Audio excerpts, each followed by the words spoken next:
El loto rojo está el árbol kalpa, el joyero altar con toldilla y adornado con banderas. Es el lugar del culto mental. La descripción indostán de este chakra es maravillosa. Se menciona el número de pétalos, el principio del aire, Vayu, Shiva, la fuerza sexual, con su lingam y la media luna, etcétera, etcétera, señalando al corazón como el altar del culto mental, el centro maravilloso de la meditación. Y sobre el transcrito párrafo hindustán se pueden escribir muchos volúmenes. El Kardias es el centro magnético relacionado con los viajes astrales. Quien quiera conquistar el poder de salir en cuerpo astral a voluntad, debe cambiar totalmente su tipo de vibración. Esto solo es posible desarrollando el Kardias. La salida astral es más bien emotiva y sentimental. El frío intelecto nada tiene que ver con las salidas en cuerpo astral. El cerebro es lunar. El corazón es solar. Para salir a voluntad en cuerpo astral, se necesita la emoción superior. Cierto tipo de emotividad, el sentimiento, una supersensibilidad muy especial, y sueño combinado con meditación. Estas cualidades solo se logran con el desarrollo del Kardias. El Shiva Samhita, hablando sobre el Kardias dice, el yogi adquiere inmensos conocimientos, conoce el pasado, el presente y el porvenir, tiene clariaudiencia y clarividencia y puede ir por los aires a donde le plazca. Ve a los adeptos y a las diosas yoginas, obtiene la facultad llamada Kechari y vence a las criaturas que se mueven en el aire. Quien medite diariamente sobre el oculto Vanalinga indudablemente logra las psíquicas facultades llamadas Kechari, moverse por los aires en cuerpo astral, o adquirir también el poder de poner el cuerpo en estado de jinas. Y Buchari, ir a voluntad por todos los ámbitos del mundo. Practica el devoto debe concentrarse en su corazón, imaginando que ahí hay rayos y truenos, nubes que vuelan perdiéndose en el ocaso impulsadas por los fuertes huracanes. Imagine el gnóstico muchas águilas volando por entre ese espacio infinito que está dentro, muy dentro de su corazón. Imagine los bosques profundos de la naturaleza, llenos de sol y de vida, el canto de los pájaros y el silbo dulce y apacible de los grillos del bosque. Duérmase el discípulo imaginando todo esto. Imagínese ahora que en el bosque hay un trono de oro donde se sienta la diosa Kakini, una mujer muy divina. Duérmase el gnóstico meditando en todo esto. Imaginando todo esto. Practique 1 hora diaria, y si practica 2 o 3 o más horas diarias tanto mejor. Puede practicar sentado en un cómodo sillón, o acostado en el suelo o en su cama, con los brazos y las piernas abiertas a derecha e izquierda en forma de la estrella de 5 puntas. El sueño debe combinarse con la meditación. Debe haber muchísima paciencia. Con paciencia infinita se logran estas maravillosas facultades del Kardias. Los impacientes, aquellos que todo lo quieren rápidamente, aquellos que no saben perseverar toda la vida, es mejor que se retiren porque no sirven. Los poderes no se consiguen jugando, todo cuesta. Nada se nos da regalado. El templo de la serpiente pájaro en el corazón es el templo de la serpiente pájaro. Es necesario saber amar. La serpiente pájaro oficia en el templo del corazón tranquilo. Es urgente ser devorados por la serpiente. Quien es devorado por la serpiente, se convierte de hecho en serpiente pájaro. Solo con la magia sexual y el amor del corazón se despierta la serpiente que luego nos devora. Cuando la serpiente llega a la altura del corazón recibe las alas ígneas. Entonces se convierte en serpiente pájaro. Es urgente saber vivir la vida conyugal. Las peleas entre los esposos son del Satán. Este lucha contra la serpiente pájaro. Este quiere dañar la gran obra. Es necesario comprender la necesidad de tolerar los defectos del cónyuge o de la cónyuge porque nadie es perfecto. Vale más el trabajo en la fragua encendida de Vulcano, que todos los defectos del cónyuge. Es una tontería echar a perder todo el trabajo, por darle gusto a Satán. En el corazón está el templo de la serpiente emplumada y no debemos profanarlo pecando contra el amor. La senda del matrimonio perfecto es sabiduría y amor. 96. Debemos amar conscientemente. Debemos adorar a nuestros peores enemigos, devolver bien por mal. Así, sabiendo amar, nos preparamos para la fiesta del corazón tranquilo. Hermes Trismegisto dijo en su tabla de esmeralda, te doy amor en el cual está todo el sumum de la sabiduría. Otro tipo de metemiedo hay muchos pseudo-ocultistas y pseudo-esoteristas que propagan metemiedos contra las salidas voluntarias en cuerpo astral. Resulta falso y perjudicial para la gran obra del Padre meterle miedo a la gente sobre la salida en cuerpo astral. Realmente, la salida en cuerpo astral no tiene ningún peligro porque todos los seres humanos salen en cuerpo astral durante las horas del sueño normal. Desgraciadamente, las gentes andan en cuerpo astral con la conciencia dormida. Las gentes no saben salir a voluntad en cuerpo astral. No existe peligro alguno en hacerse consciente de sus propias funciones naturales, cuáles son el comer, el beber, el casarse y el salir en cuerpo astral. Todas estas funciones son completamente naturales.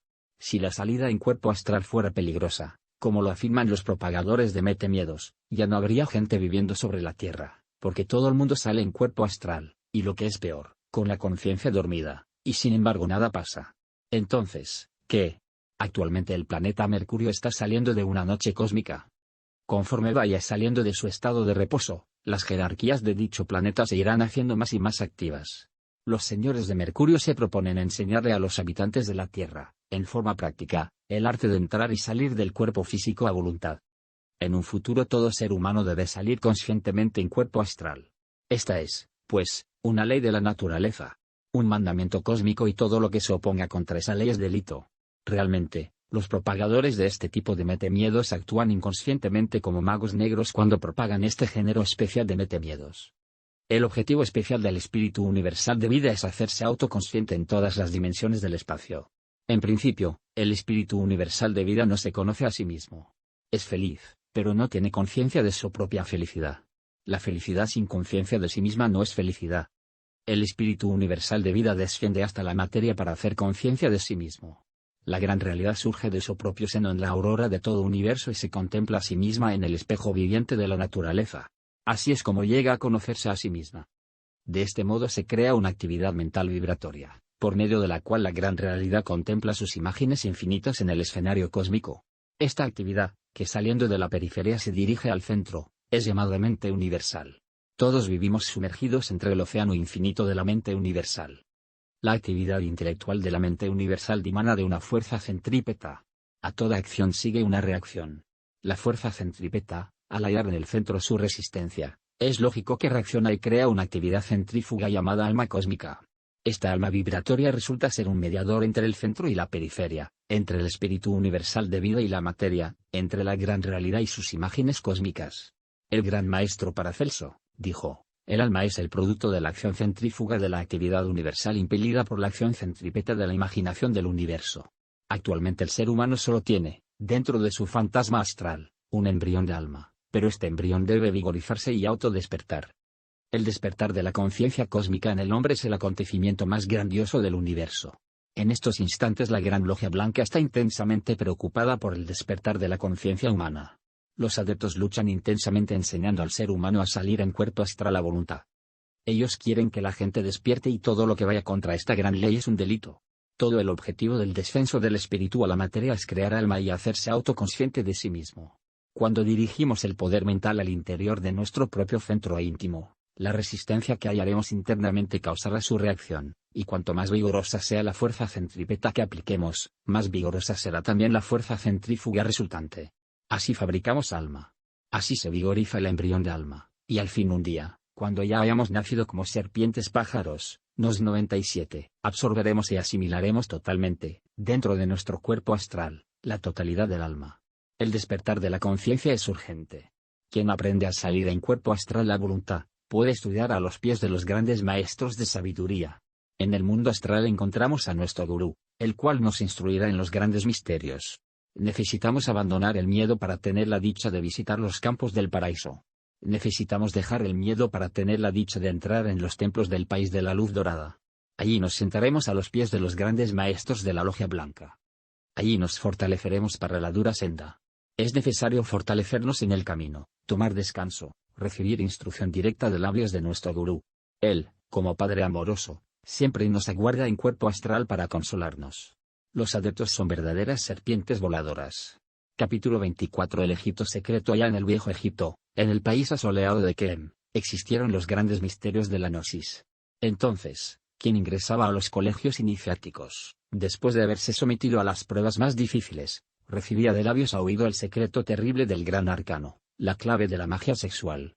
Todo aquel que recibía este secreto debía prestar juramento de silencio. Quien juraba y luego violaba su juramento, era llevado a un empedrado patio de muerte. Allí, ante un muro lleno de extraños jeroglíficos, era muerto inevitablemente. Se le cortaba la cabeza, se le arrancaba el corazón, se quemaba su cuerpo y sus cenizas eran arrojadas a los cuatro vientos. Todo aquel que recibía el gran arcano durante la ceremonia sacra, entraba, de hecho, inmediatamente a trabajar con la vestal del templo. Allí, había muchas vestales preparadas para trabajar en la gran obra con los iniciados célibes.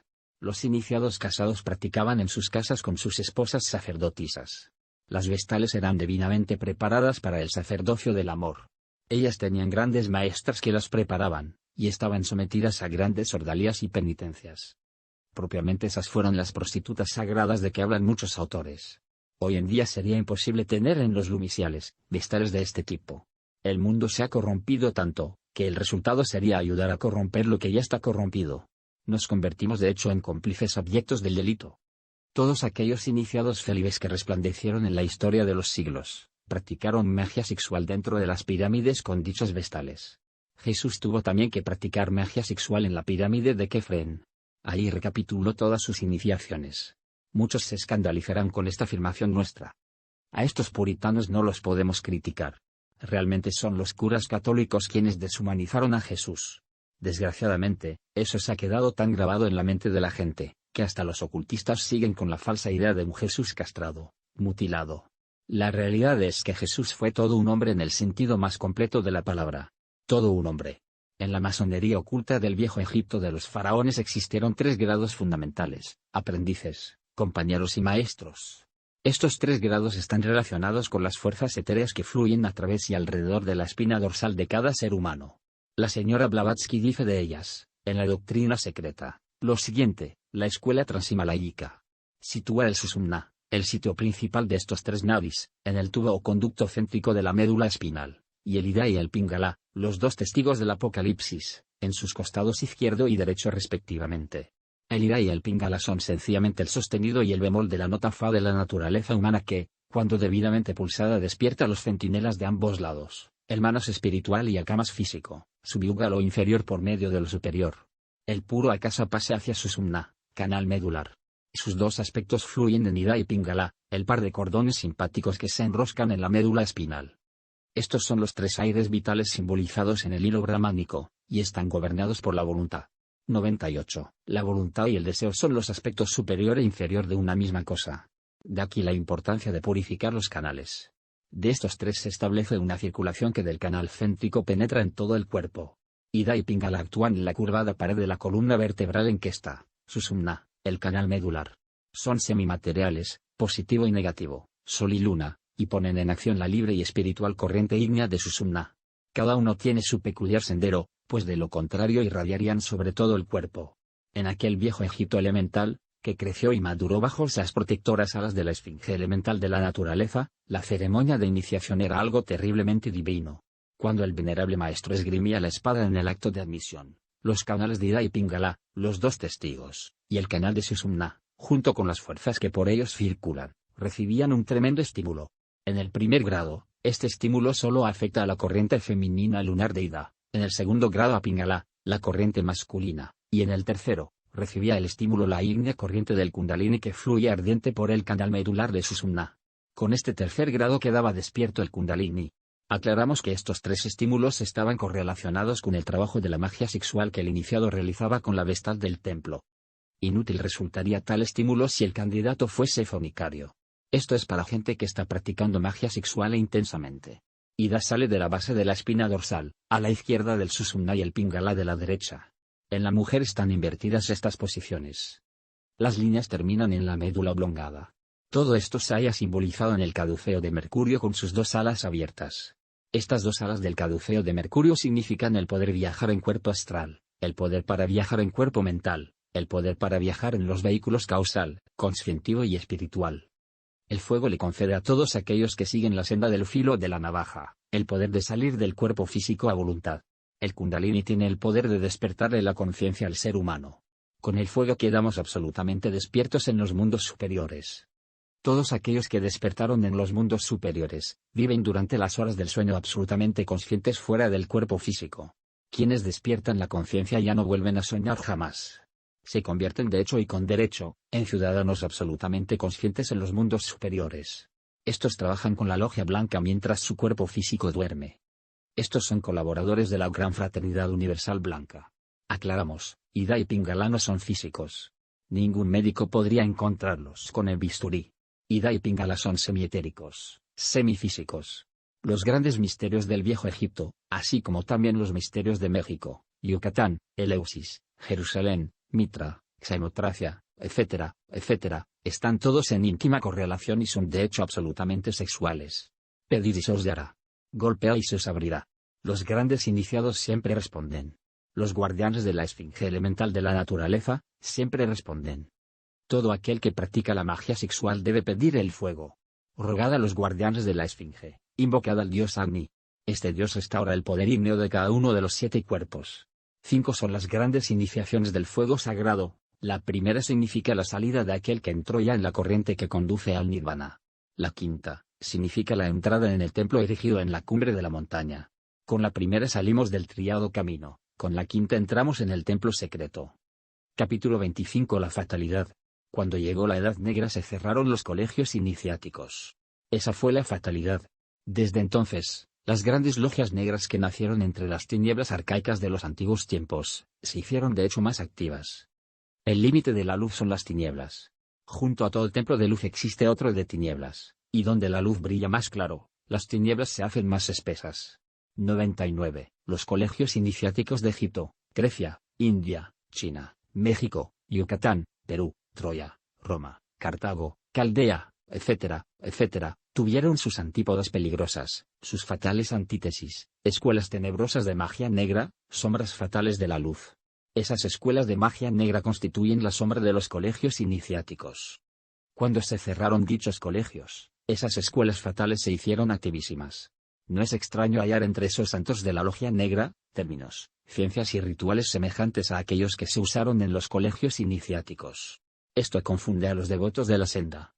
Por naturaleza, el devoto es amante de lo raro, de lo exótico, de lo lejano, de lo imposible, y cuando encuentra a un mago negro de este tipo, hablando de los misterios egipcios, mayas, aztecas, incas, griegos, caldeos, persas, etcétera, etcétera, cree entonces ingenuamente haber cogido a Dios por las barbas, y se entrega en manos del mago negro creyéndole blanco. Esta clase de magos de las tinieblas abundan donde quiera que existieron colegios iniciáticos. Ellos son la antítesis de esos colegios y hablan como maestros, presumiendo siempre de iniciados de dichos colegios. Nunca dicen nada que pueda despertar sospechas. Se muestran bondadosos y humildes, defienden el bien y la verdad, asumen poses tremendamente místicas, etc.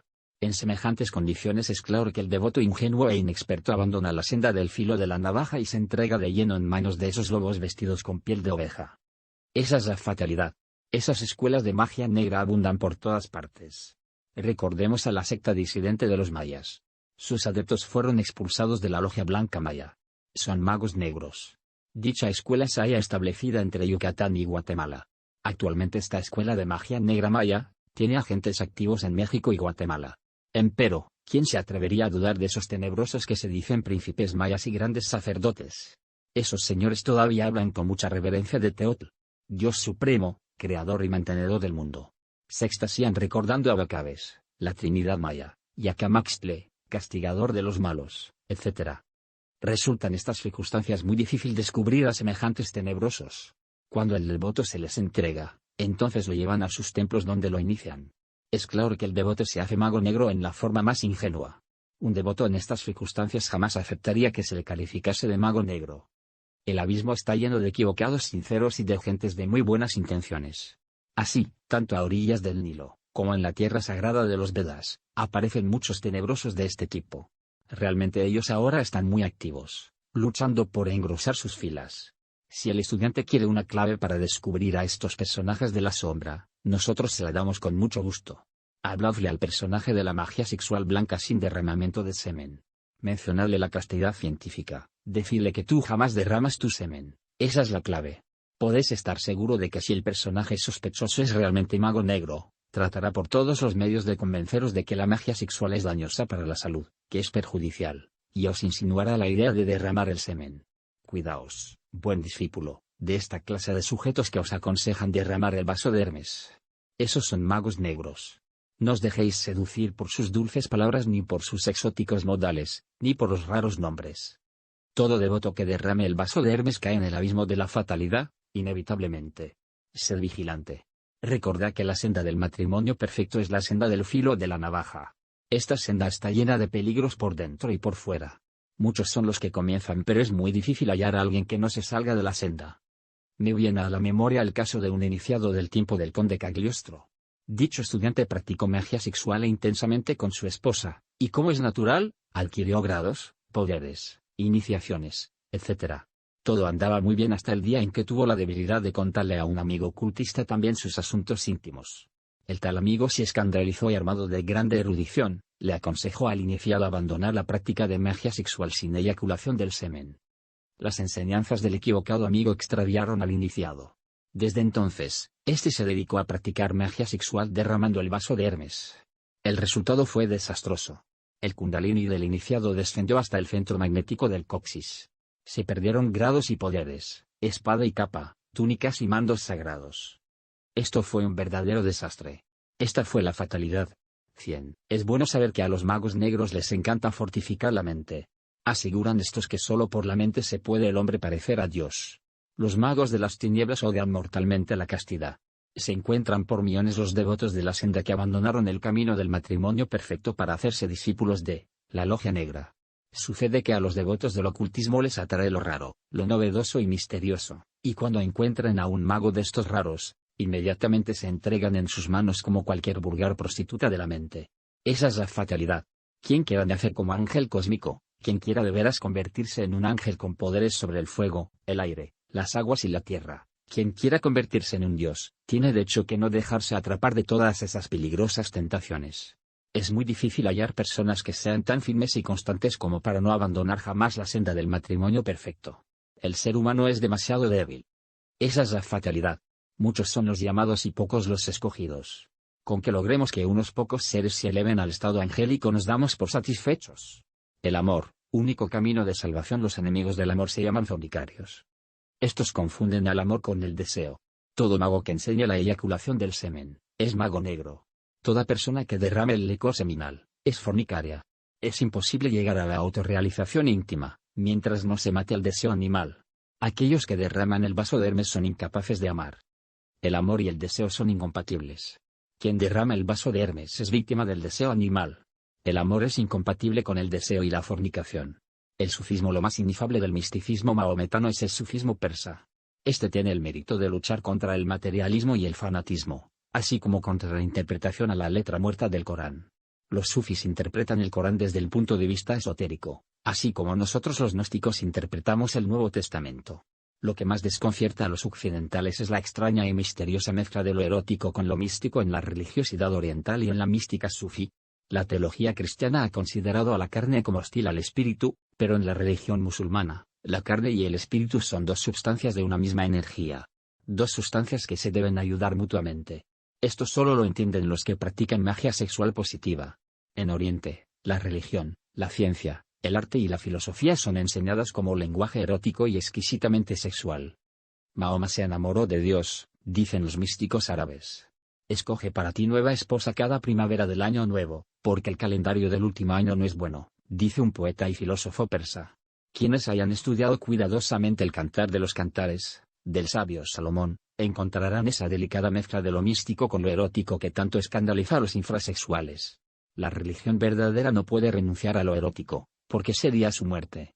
Muchos mitos y leyendas antiguas se fundamentan en lo erótico. El amor y la muerte constituyen, de hecho, la base de toda auténtica religión. Los sufís, poetas persas, escribieron sobre el amor de Dios en expresiones aplicables sobre hermosas mujeres. Esto escandaliza a los fanáticos del infrasexo. La idea del sufismo es la unión amorosa del alma con Dios. Realmente, nada puede explicar mejor la unión amorosa del alma con Dios, como la unión sexual, deliciosa, del hombre y la mujer. Esa es la brillante idea del sufismo. Si se quiere hablar de la unión de Dios y del alma, debemos hacerlo en el lenguaje erótico del amor y del sexo. Solo así podemos decir lo que tenemos que decir. El lenguaje simbólico de los sufis tiene expresiones maravillosas. Sueño, entre ellos, significa meditación. Realmente, la meditación sin sueño daña la mente. Esto lo sabe todo verdadero iniciado. Hay que combinar el sueño con la meditación. Esto lo saben los sufís. La palabra perfume simboliza esperanza del divino favor. 101. Besos y abrazos significan entre ellos, embeleso en la piedad, vino quiere decir conocimiento espiritual, etc., etc. Los poetas sufís cantaban al amor, a las mujeres, a las rosas y al vino, y sin embargo muchos de ellos vivían vida de ermitaños. Los 7 estados místicos descritos por los sufís son algo extraordinarios. Existen ciertas sustancias químicas muy relacionadas con los estados místicos, el óxido nitroso y el éter, especialmente el óxido nitroso, Cuando se disuelve suficientemente con aire, estimula la conciencia mística en grado extraordinario. Tenemos que reconocer que la humanidad actual es subconsciente. Gente así es incapaz de conocer las dimensiones superiores del espacio. Es urgente despertar la conciencia y esto solo es posible durante el éxtasis. Si analizamos con lógica dialéctica el éxtasis, descubrimos que este es sexual. Las mismas energías sexuales que se expresan con el goce erótico, cuando se transmutan y subliman, despiertan la conciencia y producen entonces el éxtasis. La fatalidad es perder el éxtasis, caer en la subconsciencia nuevamente. Esto sucede cuando derramamos el vaso de Hermes. Un gran maestro dijo, en el impulso sexual, el hombre se coloca en la relación más personal con la naturaleza. La comparación de la sensación de la mujer, experimentada por el hombre, o viceversa, con el consentimiento de la naturaleza, es realmente la misma sensación que brinda el bosque, la llanura, el mar, las montañas, solo que en este caso es todavía más intenso, despierta voces más internas, provoca el sonido de cuerdas más íntimas. Así llegamos al éxtasis. El éxtasis, la experiencia mística, tiene sus principios fundamentados en la lógica dialéctica. Esta lógica no puede ser violada jamás. Reflexionemos, por ejemplo, en la unidad de la experiencia. Este principio existe tanto entre los místicos del Oriente como entre los del Occidente, tanto entre los hierofantes de Egipto, como entre los sabios sufís, o entre los magos aztecas. Durante el éxtasis, los místicos hablan en el mismo lenguaje universal, usan las mismas palabras, y se sienten unidos a todo lo creado. Las escrituras sagradas de todas las religiones demuestran los mismos principios. Esto es lógica dialéctica. Lógica superior. Esto prueba que los místicos de todos los países del mundo beben en la misma fuente de vida. Las condiciones de las causas del mundo, otro de los principios de la lógica dialéctica, demuestra, con la completa concordancia de datos, exactitud y precisión, realidad y verdad del éxtasis. Los místicos de todas las religiones del mundo concuerdan totalmente en sus afirmaciones sobre las condiciones de las causas del mundo. La concordancia es, pues, perfecta. La unidad de vida, es otro de los principios de la lógica dialéctica. Todo místico en éxtasis percibe y siente la unidad de la vida. Las matemáticas del infinito y de la lógica dialéctica, no pueden fallar jamás. Quien derrama el vaso de Hermes pierde el éxtasis, sus visiones ya no están incluidas dentro de la lógica dialéctica, se cree, sin embargo, supertrascendido, viola los principios de la lógica dialéctica y cae en la locura de lo absurdo. Esa es la fatalidad. Todo estudiante gnóstico debe alejarse del tantrismo negro y de aquellos que enseñan magia sexual negra, si no quiere caer en el abismo de la fatalidad. Los disidentes de las antiguas escuelas arcaicas, están, durante este Kali Yuga, muy activos. Los magos negros están haciendo, por esta época, una tremenda campaña, con el propósito de imponer el falso conocimiento en la época que está comenzando. Ellos quieren el triunfo de la logia negra. Infrasexo en la yoga. Las 7 escuelas de yoga son arcaicas y grandiosas, pero no podían escapar a los fines tenebrosos. Actualmente existen muchos infrasexuales que buscan prosélitos y forman escuelas de yoga. Esos individuos odian mortalmente la senda del matrimonio perfecto. Aborrecen la magia sexual blanca. Algunos de ellos enseñan tantrismo negro. Esa es la fatalidad. La verdadera yoga se basa en la magia sexual blanca. Yoga sin magia sexual es doctrina infrasexual, propia para infrasexuales. 102. En el Kamakalpa y en el budismo tántrico se encuentran los legítimos fundamentos de la yoga. El Apsara y el Maituna son, de hecho, las bases de una verdadera yoga. Amsara, disolución del yo; Maituna, magia sexual. Ahí está la verdadera síntesis de la yoga. Quienes se han internado en un monasterio de budismo zen, saben muy bien que el Maituna y la disolución del ego reencarnante constituyen los fundamentos de la autoyogi Babaji. Este no fue célibe. Quienes creen que Mataji es su hermana carnal, están equivocados. Mataji es su esposa sacerdotisa. Con ella se autorrealizó íntimamente. El budismo indio, como el budismo Zenichan, son tántricos. Sin tantrismo blanco la yoga resulta un fracaso. Esa es la fatalidad. El budismo chino y el japonés son completamente tántricos. No hay duda de que el budismo Chan y Zen marchan realmente por el camino de la autorrealización íntima. La yoga sexual es grandiosa en el Tíbet secreto. Los grandes maestros del Tíbet practican magia sexual. Un gran amigo mío me escribió desde la India diciendo, en el tantrismo hindú y tibetano, la yoga sexual positiva, Maituna, se practica sin derramamiento seminal, después de una preparación, en la cual la pareja, bajo la dirección de un gurú experto, aprende a realizar las prácticas de Laya Kriya juntos. Luego se procede a la sadhana tántrica en la cual el esposo debe introducir el miembro viril en la vagina. Esta operación se efectúa después de un intercambio de caricias por parte de la pareja. El varón se sienta con las piernas cruzadas en una sana postura, y la mujer absorbe el falo. La pareja permanece en connubio por un largo tiempo sin moverse, tratando de que el ego y la conciencia analítica no intervengan, dejando que la naturaleza actúe sin interferencia. Entonces, sin expectación del orgasmo, las corrientes eróticas entran en acción provocando el éxtasis. En ese instante el ego se disuelve, se retira, y se transmuta el deseo en amor.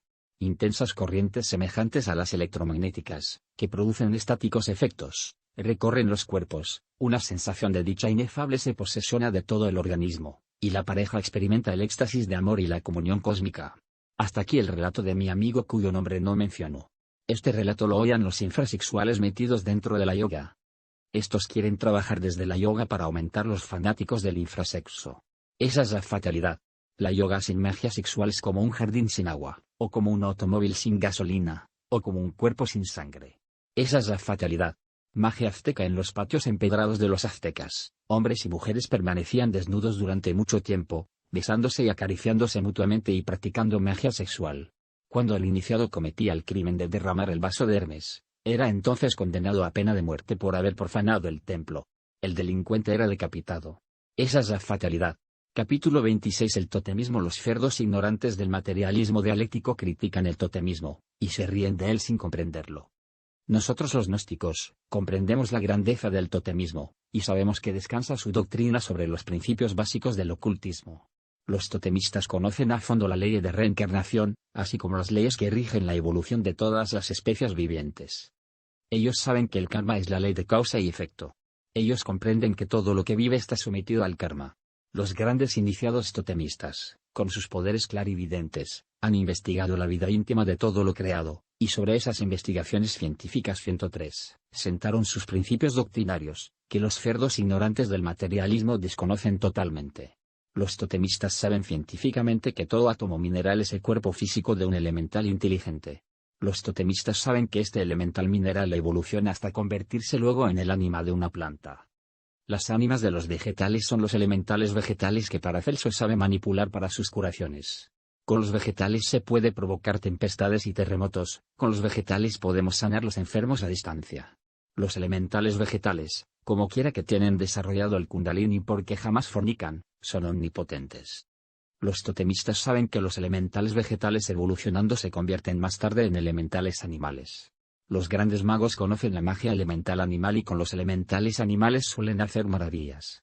Los totemistas saben que los elementales animales, cuando ya se encuentran muy evolucionados, se convierten entonces en seres humanos.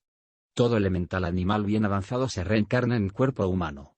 Los sacerdotes totemistas dicen con sabiduría que si el ser humano obra mal, puede involucionar, y regresa hasta convertirse en animal nuevamente. Esto es verdadero. Todo ser humano perverso retrocede hasta el estado animal. Muchas veces puede reencarnarse en animal, pero entonces se transforma en un animal dentro del plano astral. Así, pues, esta afirmación del totemismo es verdadera. También es muy cierto que los perversos se pueden realmente reencarnar en cuerpos de animales feroces. Existen otros casos en que el alma purísima de un santo se reencarna en alguna especie de animal para ayudarla y elevarla a un nivel superior de conciencia. Así, pues, los principios del totemismo son exactos. Los totemistas conocen a fondo la ley del karma y saben que el destino de todo ser humano es el resultado del karma de sus vidas pasadas. En las tribus donde impera el totemismo, se venera por tradición a determinado elemental vegetal o mineral, al cual conocen por experiencia directa. Por lo común, dicho elemental ha prestado muchos servicios a la tribu. Cuando el tótem es un árbol, graban en el tronco de esa especie figuras humanas. Ahora tenemos una explicación de todos esos mitos y fábulas extrañas donde se habla de seres extraños mitad hombre, mitad animal, tales como centauros, minotauros, esfinges etc. Esas imágenes extrañas del totemismo son verdaderos estuches donde se encierran joyas de sabiduría que desconocen totalmente los cerdos del materialismo. Esos cerdos del materialismo solo saben reír. Víctor Hugo dijo, el que ríe de lo que desconoce está en el camino de ser idiota. En el totemismo se prohíbe la muerte del animal considerado tótem. Este ha sido ungido entre los de su especie por haber reunido determinadas características secretas que solo los clarividentes pueden reconocer. Los sabios sacerdotes totemistas veneran al elemental animal o vegetal que sirve de vehículo a la divinidad. Se cuida muchísimo de esta criatura, y su muerte solo es posible con una liturgia muy sagrada y un duelo general de varios días. Esto no lo entienden los civilizados ignorantes porque se han divorciado de la gran naturaleza. Empero los sacerdotes del tótem sí lo entienden. En todos los cultos religiosos encontramos las huellas del totemismo. Los hindúes veneran la vaca blanca, los caldeos, la oveja humilde, los egipcios, el buey, los árabes, el camello, los incas, la llama, los mexicanos, el perro y el colibrí. El cristianismo gnóstico primitivo reverenció al cordero, al pez y a la blanca paloma como símbolo del Espíritu Santo. Siempre se ha reverenciado a determinados elementales vegetales o animales. Tenemos que reconocer que estas criaturas elementales son omnipotentes, porque nos han salido del Edén. Los grandes elementales vegetales son verdaderos ángeles que trabajan en el plano etérico, o región de los campos magnéticos, por toda la humanidad. Los elementales vegetales se reproducen por el sistema de la magia sexual. Entre los elementales vegetales existe la cópula sagrada, y la semilla pasa a la matriz sin necesidad de eyacular el semen. Cada animal es el cuerpo de un elemental. Cada 104 vegetal es el cuerpo físico de un elemental.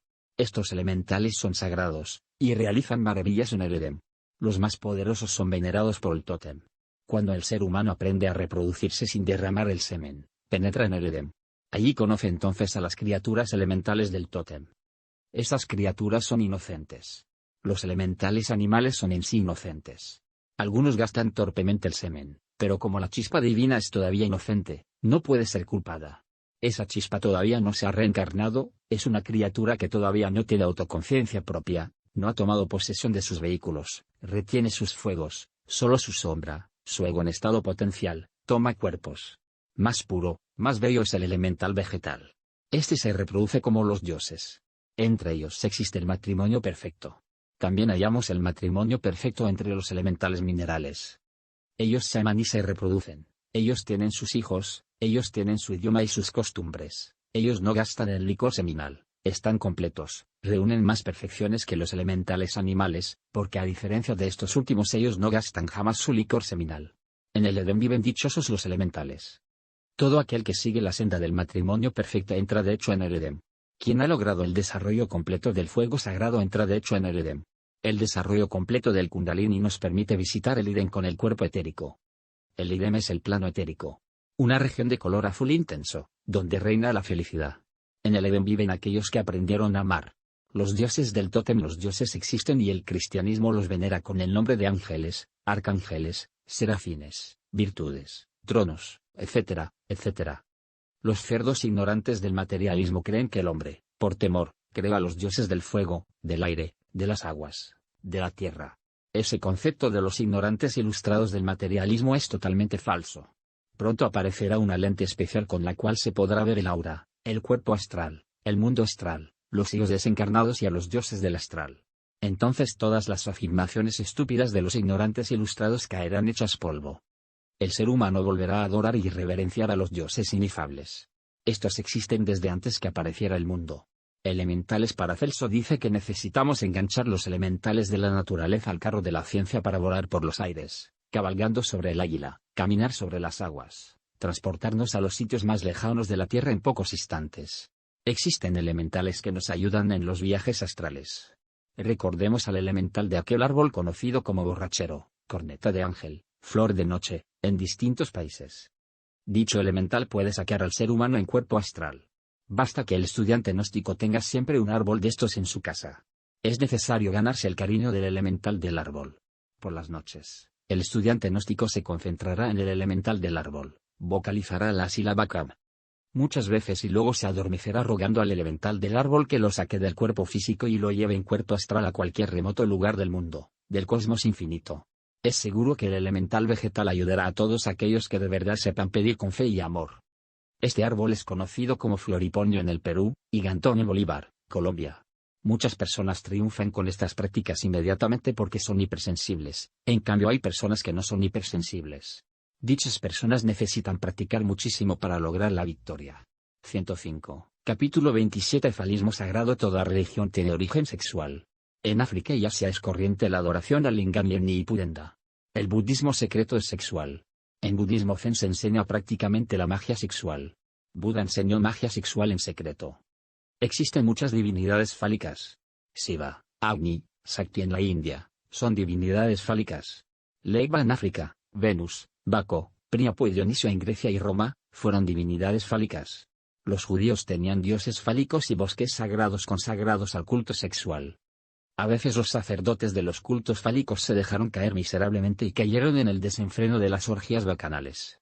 Heródoto refiere, todas las mujeres de Babilonia tenían que prostituirse con los sacerdotes en los templos de Milita, mientras que en Grecia y Roma, en los templos de Vesta, Venus, Afrodita, Isis, etc., las sacerdotisas ejercían su santo sacerdocio sexual. En Capadocia, Antioquía, Pamplos, Chipre y Vilos, las sacerdotisas celebraban grandes procesiones portando, con infinita veneración y mística exaltación, un gran falo, cual dios o cuerpo generatriz de la vida y de la simiente. La Biblia tiene también muchas alusiones al culto fálico. El juramento, desde la época del patriarca Abraham, lo hacían los judíos apoyando la mano bajo el muslo, o sea sobre el miembro sagrado. La fiesta de los tabernáculos era una orgía semejante a las famosas Saturnales de los romanos. El rito de la circuncisión es fálico totalmente.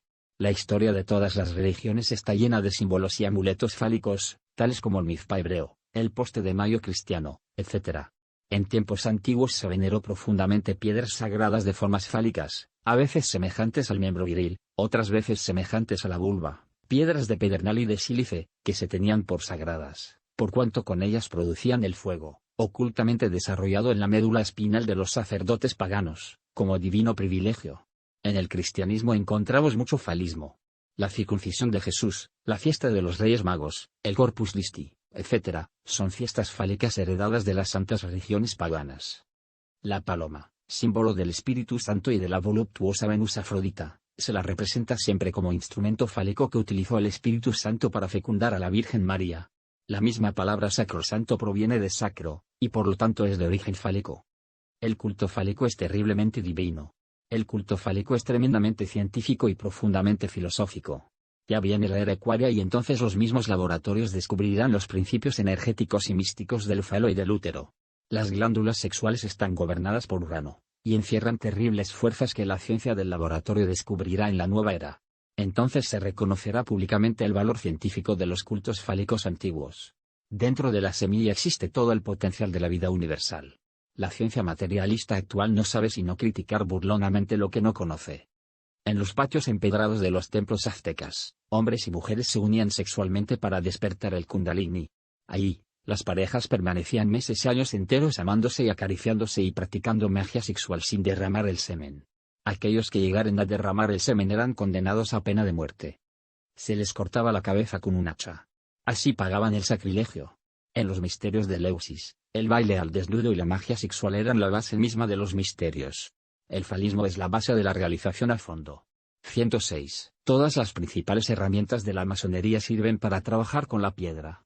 Cada maestro masón debe cincelar bien su piedra filosofal. Esta piedra es el sexo. Debemos edificar el templo del Eterno, sobre la piedra viva. Sexo y serpiente cierto iniciado, cuyo nombre no menciono, dice textualmente lo siguiente. Con el dominio completo de la fuerza de la serpiente se puede lograr cualquier cosa. Uno puede mover montañas o caminar sobre el agua, o volar, o ser enterrado en la tierra en una cámara sellada de la cual puede emerger en cualquier tiempo determinado. Los viejos sacerdotes sabían que bajo ciertas condiciones el aura puede verse, sabían que el kundalini puede despertarse por el sexo. La fuerza del kundalini arrollada abajo, es una fuerza terrible, se parece al resorte de un reloj por la forma en que se arrolla. Como el resorte del reloj que salta de pronto desenrollándose puede hacer daño a los que cometen el crimen de derramar el semen. Esta fuerza particular se localiza en la base de la espina dorsal, parte de ella en la actualidad dentro de los órganos generativos. Los orientales reconocen esto. Ciertos hindúes utilizan el sexo en sus ceremonias religiosas. Ellos usan una forma diferente de manifestación del sexo, la magia sexual, y una posición diferente del sexo para lograr resultados específicos, y los han alcanzado. Los antiguos, siglos y siglos atrás, reverenciaban el sexo. Ellos llegaron al culto fálico. En los templos habían ciertas ceremonias que incitaban al kundalini, lo que proporcionaba clarividencia, telepatía y muchos otros poderes esotéricos. El sexo, usado con propiedad y en cierta forma en el amor, puede alcanzar algunas vibraciones. Puede causar lo que los orientales llaman la apertura de la flor de loto, y abarcar el mundo de los espíritus. Puede promover el surgimiento del kundalini y el despertar de ciertos centros. Pero jamás deberá abusarse del sexo y del kundalini. Cada uno debe complementar y ayudar al otro. Aquellas religiones que dicen que no debería haber sexo entre esposo y la mujer están trágicamente equivocadas. Estas religiones, que dicen que no se deben tener experiencias sexuales, tratan de sofocar la evolución individual y la evolución de la raza. Veamos un ejemplo. El magnetismo se obtiene un poder magnético colocando las moléculas de la sustancia, dirigidas a un punto determinado. Es decir, que normalmente en un pedazo de hierro, todas las moléculas se encuentran en cualquier dirección como una multitud indisciplinada. Pueden juntarse al acaso, pero cuando se aplique una cierta fuerza, en el caso del hierro una fuerza imantada, todas las moléculas miran en una dirección y así se obtiene el poder magnético sin el cual no habría radioelectricidad, sin el cual no tendríamos vías o transportes carriles, o incluso transporte aéreo. Cuando en el ser humano despierta el Kundalini, cuando la serpiente de fuego comienza a vivir, las moléculas del cuerpo se dirigen todas en una sola dirección, porque cuando la fuerza del Kundalini se despierta ha logrado este efecto. Entonces el cuerpo humano comienza a vibrar de salud, se hace poderoso en el conocimiento, puede verlo todo. Hay varios métodos, posiciones tántricas, de despertar el Kundalini por completo. En el Kamakalpa están todas esas posiciones sexuales. Pero esto no debe hacerse más que con aquellos verdaderamente capacitados para ello, a causa del inmenso poder y el dominio que este despertar proporciona sobre los demás, y porque puede abusarse del poder y utilizarlo para el mal. Pero el Kundalini puede despertar en parte, y totalmente, y puede vivificar por el amor ciertos centros entre un matrimonio. Con el verdadero éxtasis íntimo las moléculas del cuerpo se dirigen en tal modo que muchas de ellas miran en una sola dirección, por eso esta gente desarrolla gran poder dinámico. Cuando se cambie toda la falsa modestia y todas las falsas enseñanzas sobre el sexo, el hombre llegará una vez más a su verdadero ser, una vez más podrá el hombre retomar su lugar como viajero astral. El culto fálico es tan antiguo como el mundo. El sexo debe ayudar al Kundalini y el Kundalini debe ayudar al sexo. No se debe abusar del sexo ni del Kundalini. Solo se debe practicar magia sexual una vez diaria. 107. El hombre y la mujer no son simplemente una masa de protoplasma, de carne pegada a un armazón de huesos. El hombre es, o puede ser, algo más que eso. Aquí sobre la tierra somos simples muñecos de nuestro espíritu. Este espíritu que reside temporalmente en lo astral y que junta experiencia a través de su cuerpo de carne que es el muñeco, el instrumento del astral. Los fisiólogos y otros han analizado el cuerpo del hombre y lo han reducido todo a una masa de carne y huesos. Pueden discutir sobre este o aquel oso, sobre los diferentes órganos, pero estas son todas cosas materiales.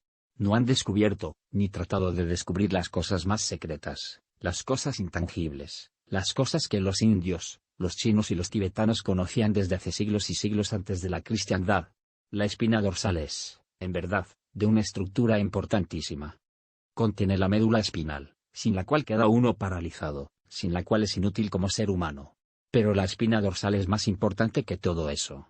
Exactamente en el centro del nervio espinal, la médula espinal es un conducto que se extiende a otras dimensiones, cuarta, quinta, sexta dimensiones etc., es un conducto sobre el cual la fuerza conocida como Kundalini puede viajar cuando se despierta. En la base de la espina dorsal está lo que los orientales llaman la serpiente de fuego. Es el asiento de la vida misma. En el occidente común esa gran fuerza se halla inactiva, adormecida, casi paralizada por el desuso. En la actualidad es como una serpiente arrollada en su cintura, una serpiente de inmenso poder, pero por diversas razones, es decir, por la fornicación inmunda, no puede escapar de sus confines por ahora. Esta representación mística de una serpiente se conoce como el Kundalini y en los orientales, que está despierta, la fuerza de la serpiente puede avanzar por el conducto del nervio espinal, pasar en línea recta al cerebro y más allá, mucho más allá, hacia lo astral. A medida que avanza su potente fuerza activa, cada uno de los chakras o centros de poder, tales como el ombligo, la garganta, y otros más, cuando estos centros se despiertan, la persona se convierte en vital, poderosa, dominante. El falismo, el despertar del Kundalini, la magia sexual, no tienen peligro cuando se practican con rectitud y amor. La magia sexual solo debe practicarse entre esposo y esposa. Quienes abusan y practican con otras mujeres fuera del hogar fracasan inevitablemente. Escuelas infrasexuales existen en el mundo, muchas escuelas infrasexuales que odian mortalmente el culto fálico y la magia sexual. Los amantes del saber deben ir de esas escuelas si no quieren volverse también infrasexuales.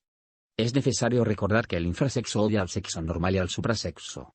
El infrasexo, en todos los tiempos ha blasfemado contra el tercer logos, considerando al sexo como tabú, pecado, motivo de vergüenza, disimulo, etc. Los infrasexuales tienen escuelas donde se enseña a odiar al sexo.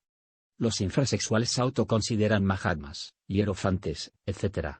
Los amantes del saber suelen confundirse ante los infrasexuales. Tienen estos ciertas poses, tan místicas e inefables, tan anacoretas y pietistas, que si no tienen cierta comprensión, pueden muy fácilmente extraviarse por el camino infrasexual. La iniciación y la serpiente resulta imposible poder recibir las iniciaciones de misterios mayores sin el culto fálico y sin la magia sexual. Muchos estudiantes solteros reciben las iniciaciones de misterios menores en su conciencia superlativa y trascendental, cuando son castos. Empero las iniciaciones de misterios mayores no se pueden alcanzar sin la magia sexual y el kundalini. Los misterios menores no son sino el sendero de probación. Una cadena que hay que romper, el kinder de los estudios esotéricos. La cartilla primaria. El culto fálico es el único que puede llevar al ser humano a la autorrealización íntima. 108, capítulo 28. El culto al fuego. El culto al fuego fue grandioso en la antigua Persia. El culto al fuego es antiquísimo. Cuéntase que este culto es anterior a la dinastía de los Aqueménidas y a la época de Zoroastro. Los sacerdotes persas tenían una riquísima liturgia esotérica relacionada con el culto al fuego. Jamás los viejos sabios persas se descuidaron con el fuego. Ellos tenían la misión de mantenerlo siempre encendido. La doctrina secreta de la Avesta dice que existen distintos fuegos: el fuego del rayo que centella en la noche terrible, el que trabaja en el interior del organismo humano produciendo calorías y dirigiendo los procesos de la digestión, el que se concentra en las plantas inocentes de la naturaleza, el fuego que arde en el interior de las montañas y que vomitan los volcanes de la tierra, el que está delante de Ahura Mazda formando su divina aureola, y el fuego de uso cotidiano que los profanos usan para cocer sus alimentos. Decían los persas que cuando el agua hirviendo se derrama, o cuando se quema a algún ser viviente, en esos casos Dios hace cesar sus benéficos efectos sobre su privilegiado pueblo. Realmente, el fuego tiene muchas modificaciones, pero de todos los fuegos, el más poderoso es el que arde delante de Ahura Mazda, el lodo solar, formando su aureola divina. Ese es el fuego que resulta de la transmutación de las secreciones sexuales. Ese es el Kundalini, la serpiente ígnea de nuestros mágicos poderes, el fuego del Espíritu Santo. Quien quiera buscar el fuego de Ahura Mazda, debe buscarlo dentro del interior de su tierra filosófica. Esta tierra es el mismo organismo humano. Los sacerdotes persas cultivaban este fuego en lugares completamente oscuros, templos subterráneos y lugares secretos. El altar era siempre un enorme cáliz de metal con su pie colocado sobre la piedra filosofal. El fuego se alimentaba siempre con maderas fragantes y secas, especialmente con las deliciosas ramas del sándalo. Los viejos sacerdotes soplaban siempre el fuego con fuelles, para no profanarlo con el hálito pecador de la boca humana. Llena tu cáliz con el vino sagrado de la luz. Recuerda, buen lector, que el fuego viviente y secreto y filosofal, arde dentro de tu propia tierra filosófica. Ahora ya comprenderéis el oculto misterio del ritual del fuego. 2 sacerdotes cuidaban siempre del fuego. He ahí el binario. Cada uno de ellos usaba una tenaza para poner los trozos de madera, y una cuchara para esparcir en él los perfumes. Eran pues, 2 tenazas y 2 cucharas. En todo esto podemos ver el binario. Con ello se da a entender que solo el número 2 puede cuidar el fuego. Es necesario que el hombre y la mujer en binario perfecto enciendan y cuiden el fuego divino de Ahura Mazda. En el Bundesh, especie de evangelio ritual, se dice que en un aposento especial estaba el pozo del agua sagrada donde el sacerdote se daba abluciones antes de presentarse ante el altar del fuego. Solo aquel que bebe el agua pura de vida, puede encender el fuego. Solo quien lava sus pies en las aguas de la renunciación puede encender el fuego. Solo quien conserva el agua, puede ritualizar con el fuego. Esa agua simboliza al Ens Seminis. En toda Persia existen restos de templos complicados y antecámaras donde se le rindió culto al fuego. Estos restos los hallamos hoy en día en Persépolis, en Isfahán, en Yezd, en Palmira, en Susa, etc., etc. El fuego es terriblemente divino. En las casas de aquellos que recorren la senda del matrimonio perfecto, no debe faltar jamás el fuego. Una candela encendida con profunda devoción, equivale siempre a una oración y atrae entonces de lo alto un tremendo flujo de energía divina. Toda oración al Logos debe ir acompañada de fuego. Así la oración es poderosa. Ha llegado la hora de volver al culto del fuego. Los gnósticos debieran salir a pasear a las montañas y ahí, entre el seno profundo de la madre naturaleza, hacer hogueras, encender el fuego y orar y meditar. Así podemos atraer de lo alto poderosos flujos de energía divina que nos ayudarán en la gran obra del Padre. El ser humano debe encender sus 49 fuegos por medio de la magia sexual. Cuando nuestros pensamientos sean ardientes podemos crear como dioses inefables del cosmos. Los dioses santos son verdaderos ministros de fuego. Los dioses santos son llamas de fuego que flamea. 109. Los derviches danzantes. Las danzas sagradas de los derviches danzantes, tanto en Persia como en Turquía, etc., constituyen en el fondo un culto al fuego. Es lástima que las autoridades de Angora, presumiendo de mucha civilización, hayan prohibido las danzas públicas de los derviches danzantes. Los derviches imitan a la maravilla el movimiento de los planetas del sistema solar alrededor del Sol. Las danzas de los derviches están íntimamente relacionadas con la espina dorsal y los fuegos sexuales. Jamás debemos olvidar que la serpiente goza con la música y la danza, como ya está demostrado en Egipto e India con los encantadores de serpientes. Estos tocan su flauta maravillosa y las serpientes encantadas danzan. Viene ahora a recordar oportunamente las danzas rituales del fuego de todos los templos antiguos. Recordemos los bailes al desnudo de los misterios de Eleusis, las bailarinas sagradas de la India, Egipto, México, Yucatán, etc. Cuando los registros acásicos caigan en manos de los científicos, y todo el mundo pueda ver por televisión las danzas del fuego de los tiempos arcaicos, entonces volveremos a esas danzas que, inevitablemente, reemplazarán a los bailes profanos. Tinieblas egipcias. Hace algunos años, unos pocos monjes de mala fe del monasterio Athos, famoso en Grecia y Rusia, dedicaron a vender tinieblas egipcias en frascos, haciendo con esto un gran capital. Resulta absurdo vender tinieblas egipcias como polvo negro y metidas en frascos. La realidad de las tinieblas egipcias no se puede vender como polvo negro. Esto de las tinieblas egipcias es una frase alegórica arcaica. Los egipcios, cuando se cubrían con su manto y cerraban los ojos para el mundo físico, quedaban en tinieblas para el mundo, pero en luz esplendorosa para el espíritu. Actualmente hay muchos sabios metidos entre las tinieblas egipcias. Empero resplandecen con el fuego sagrado en el Amenra. Existen muchos sabios egipcios que fueron enterrados vivos en estado de catalepsia. Estos duermen profundamente en sus sepulcros hasta el día y la hora en que deban despertar, de acuerdo con los planes de la Logia Blanca. Hay uno de ellos cuyo cuerpo está dormido desde 3000 años antes de Jesús, el Cristo, otro duerme desde 10.000 años antes de Jesús el Cristo, y todos así por el estilo, duermen, sus cuerpos están en tinieblas egipcias, pero sus almas viven conscientes en los mundos superiores trabajando intensamente por la humanidad. Llegado el día y la hora, cada uno de estos adeptos será asistido por sus hermanos, y sacado de su casa sepulcral y despertado. Estos adeptos egipcios iniciarán una nueva época de actividad espiritual. Ellos conservan en su memoria todos los conocimientos arcaicos. Resulta interesante saber que los cuerpos de estos adeptos, debidamente vendados y protegidos dentro de sus cajas funerarias, duermen sin comer y sin beber. Todas sus funciones orgánicas están en suspenso. Extrañas y misteriosas sustancias químicas los protegen.